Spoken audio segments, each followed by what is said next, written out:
But the problems we must confront are not only found in Ferguson.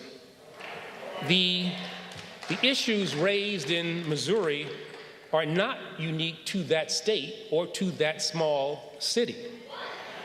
We are dealing with concerns that are truly national in scope and that threaten the entire nation.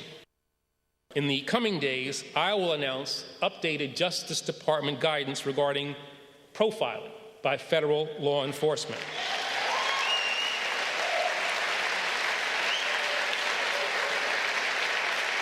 This will institute rigorous new standards and robust safeguards to help end racial profiling once and for all. Well, that was Attorney General Eric Holder just last night, the nation's top cop, basically, saying the situation in Ferguson is just the beginning of a bigger policing problem across America. But my next guest says that could not be further from the truth. David Clarke is the sheriff of Milwaukee County, Wisconsin. Sheriff, good to see you tonight. And you made headlines not long ago after Eric Holder came out and claimed that he had been the victim of racial profiling himself and was pretty tough on the cops. And you said, you know what? Don't do us any favors by condemning law enforcement with such a broad brush and not backing up stories that were not documented at the time. How did you react when you heard him last night?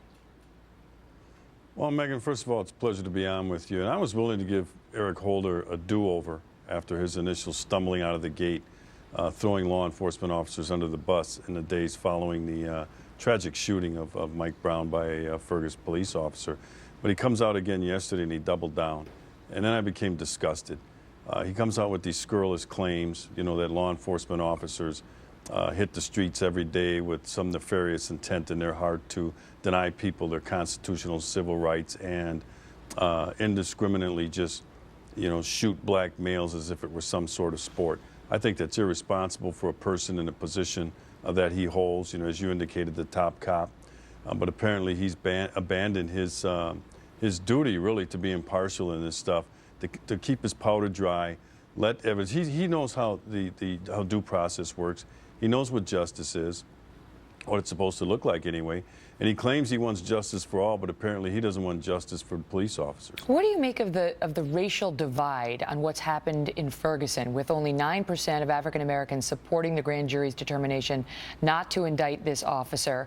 And you know, at the start of the show, I interviewed a member of the Congressional Black Caucus, and his group had come out and said that this grand jury's determination shows that black lives have no value in America and law enforcement can kill black teens with impunity. Garbage, Megan, garbage. And I heard some of the exchange between you and the congressman, and you know, quite frankly, you were wasting your breath in trying to reason with him. He knows better, but you know, he's caught up in the emotion of this thing. And when he makes statements like that, or when the Congressional Black Caucus does, that black lives don't matter, I reject that sort of thing. Now, look, race is an explosive issue in this country. Has been for a long time. I don't know if it's going to get better, but it was improving. There's just no doubt about that. Anybody that would deny that is not living in reality. But that wound has been opened again. And some of it is because of the divisive politics that the White House has been playing.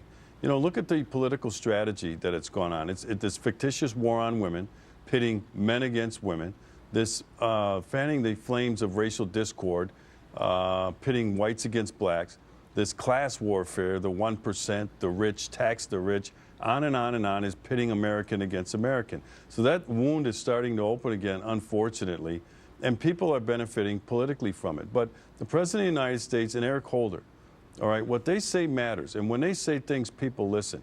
These are smart men.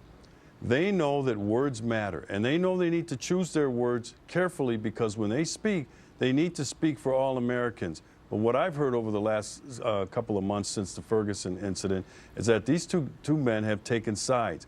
That's not healthy for the American people.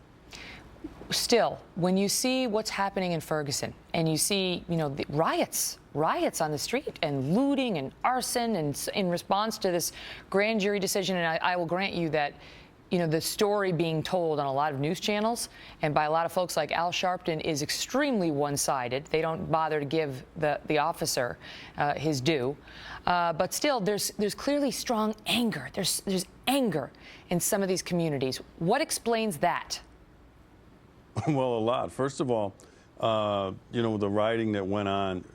Look, if people are frustrated and angry, they have to find a more socially acceptable way to deal with that anger and frustration. But let's look at some of the things that give rise to that anger.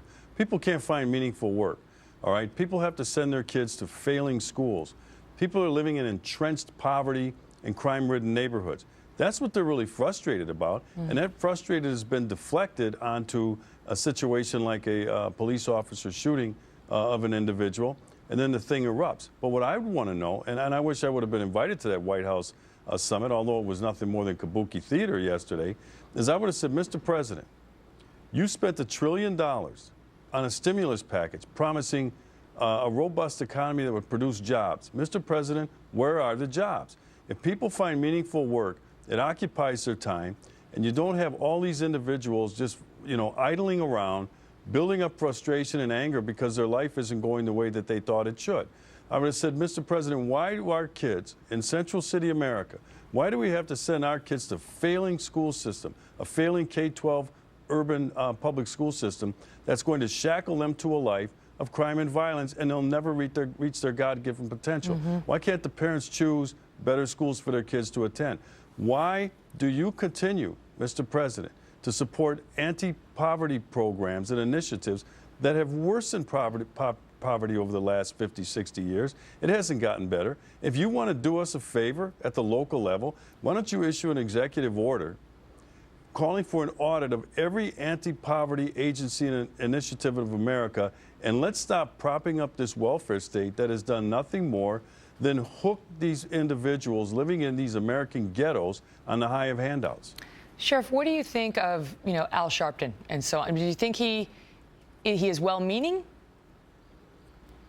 Not at all. He's self-serving. He's exploiting a situation, but that's his shtick, Megan. You know that. You know, he's a provocateur. Al Sharpton is a charlatan. All right. And I would question. I saw the comment he made. I think it was last week, where he said he's an advisor to President Obama. I have a lot of respect for the office of president. I have a lot of respect for the person that holds that office. But I'd have to question the judgment of anybody who would take advice from Al Sharpton. Al Sharpton, when he shows up, nothing good ever results. Last question. You're the sheriff in Milwaukee County. Do you have any aspirations toward higher office? No, Megan. I'm happy to serve in this capacity here in Milwaukee County, but I never say never. You know, I take life one day at a time, and we'll see what the horizon looks like, and we'll take it from there. Something tells me we have not heard the last of you, Sheriff. Thanks for coming on. It's my pleasure. All the best.